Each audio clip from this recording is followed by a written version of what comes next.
이렇게 제가 전적으로 이제 인권운동을 하고 있는 건 아니지만, 저가 이제 한 달 정도 이제 인권운동 현장에 있는 친구들이랑 같이 하고 있는 사람으로서 지금 마경희 선생님이 말씀하신 그 돌봄에 대한 논의라고 하는 것이 그 사회권 내지는 인권을 논의하는데 어떤 이 좀 급진적인 이 상상력 같은 걸 줄 수 있는가, 이제 이런 걸 먼저 좀 말씀드리고 싶습니다. 사실 촛불 때도 그렇고 쌍용 때도 그렇고 아까 뭐 다른 한 친구랑 얘기할 때 그런 얘기를 좀 같이 나눴는데요. 이렇게 인권 감시단, 인권 침해 감시단 이래가지고 이제 뭐 이렇게 조끼를 이렇게 쫙 나타나면 데모하던 사람들이 막 박수를 쳐요. 왜냐면 이제 그 사람들이 인권 침해 감시단이라고 이제 등장하는 사람들한테 기대하는 게 뭐냐면 쟤들이 떴으니까 우리는 안 맞을 거다. 이제 이렇게 생각을 하거든요. 그러니까 인권 운동을 하는 사람들이 사회권을 얘기하고 뭐 아무리 얘기를 해도 사실 그 사람들이 우리한테 말하는 건 뭐 이렇게 집회의 자유 아니면 결사의 자유 이제 이런 것들 있잖아요. 이제 이런 거에 있어서 국가의 공권력이 우리를 안 때리게 해줄 거다라고 이제 생각을 하는 거죠. 그래서 인권 운동하는 사람들끼리 모여가지고 이제 뭐 술 마시면서 이제 그런 얘기를 많이 하고 우리가 이거 하려고 지금 이렇게 막 못 빠지게 뛰어다니냐 뭐 이런 얘기들을 많이 하는데 근데 이게 왜 그러냐면은 우리가 인권을 상상하는 것이 그 대중이 무식해서라거나 아니면은 아직까지 우리 인권 논의가 자유권을 벗어나지 못해서라거나 이런 것이라기보다는 오히려 우리가 인권을 상상했던 방식, 그 인권을 설정했던 방식 자체가 어떻게 보면은 죽었다 깨어나도 자유권 이상을 상상하기가 굉장히 힘든 방식으로 우리가 인간을 생각하고 있고 인간의 권리라고 하는 것을 설정하고 있다. 이렇게 봐야 된다고 이제 저는 생각을 합니다. 왜냐하면은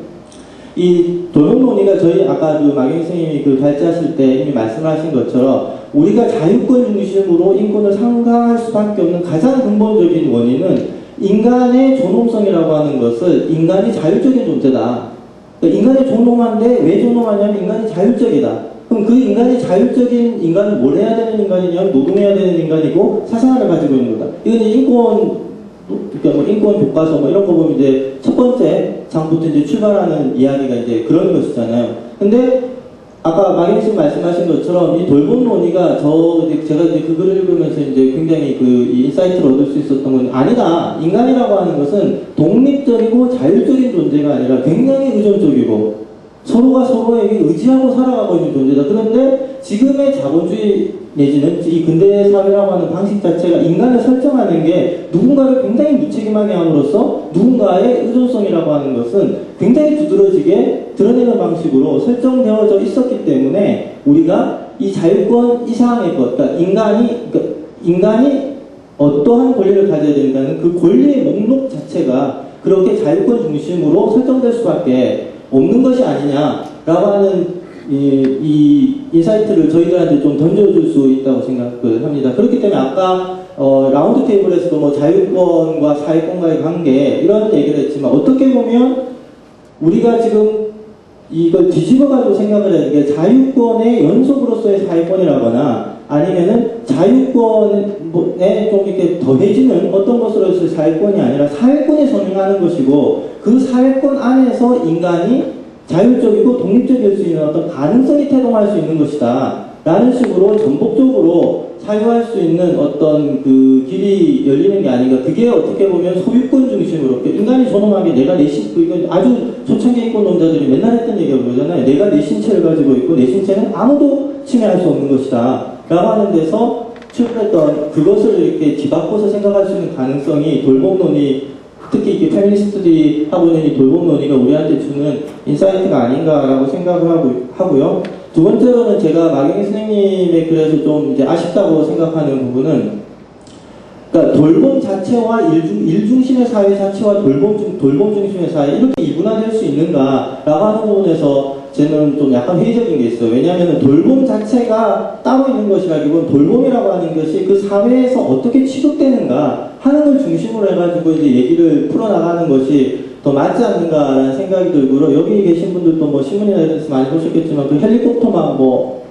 이 캥거루족 뭐 이런 얘기 많이 들어보셨을 거예요. 그리고 몇 분은 이제 학교에서 강의하시는 분들은 이렇게 경험하기도 했을 거라고 생각을 하는데, 이제 기말고사 끝나고 나면 애가 전화하는 게 아니라 엄마가 전화해가지고 우리 애가 몇 시냐, 우리 애 취직해야 되니까 A 달라.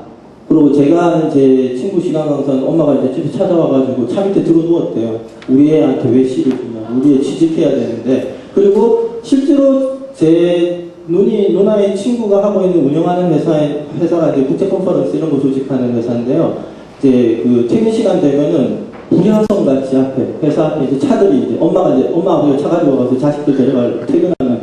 근데 즉 한편에서는 지금 우리가 목도하고 있는 건 엄청난 돌봄의 양극화 현상이거든요. 과거에 엄마가 수행하던 돌봄이라고 하는 것이 더 이상 그거 같이 없고 조선일보만 한번 보세요. 거기 보면은 엄마가 하는 가사노동 쓸모없다 이런 게 아니라 주부여 프로페셔널이 되라. 그 당신네들이야말로 이 자본주의를 지탱하는 매니저먼트이다. 파이낸셜 매니지먼트이고 에듀케이셔널 매니지먼트이고 그러니까 너희야말로 매니지먼트가 돼가지고 이 자본주의를 또는 너희의 이게 되라 이러면서 가족이라고 하는 것이 돌봄의 공간이라는 것이 그 이전처럼 배후기지 쉼의 공간으로 배치되어져 있는 게 아니라 지금은 굉장히 전진기지로 배치되어져 있잖아요. 그러니까 돌봄이라고 하는 것이 이 자본주의 사회에서 살아남기 위한 가장 전진기지로 배치가 되었었을 때 과연 이전에 우리의 노동을 사회적으로 인정해달라라고 하던 그 페미니스트들 논의도 지금 바뀌어야 되지 않는가 하고 있는 게 페미니즘 진영 안에서도 제가 알기로는 많이 나오고 있는 이야기이고 뭐 그 대표적인 게 그 이박희경 선생이 그 이대 여성학과에서 쓴 논문 뭐 이제 이런 것들이 있다고 생각을 합니다. 또 하나가 노동 자체가 지금 굉장히 정독노동 내지는 돌봄노동화하고 있는 그 현상들이 나타나잖아요.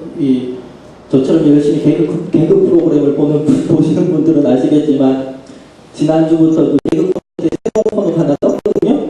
사랑합니다 고객님이라는 코너가 하나 떴는데 우리 왜 그냥 끊임없이 사랑합니다 고객님 사랑합니다 고객님 그 소리만 계속 해서 나오면서 하고 있는 이런 것에서도 볼 수 있듯이 과거에 우리가 이제 부를 생산하고 자본을 축적하는 방식이 노동을 착취하는 방식이었다면 지금은 우리의 정서, 우리의 감정 이것을 움직이면서 자본이 축적되고 있었을 때 그 돌봄이라는 것이 의미가 무엇인가 이걸 우리가 다시 한번 생각하지 않으면 열심히 돌봅시다 라고 하는 것이 지금 이 작동하고 있는 시장체제에 더 그 편승하고 도움을 주는 형태가 될 수도 있다라고 하는 것이고요. 그래서 제가 돌봄의 양극화라고 말씀드린 한국에는 뭐 캥거루맘이랄까 캥거루맘을 캥거루족이나 헬리콥터족 같은 게 있고 그 상태에서 완전히 돌봄이 없어져버린 그런 것도 있잖아요. 저는 오히려 이 돌봄이 제가 이제 그 문화학 공부를 하다 보니까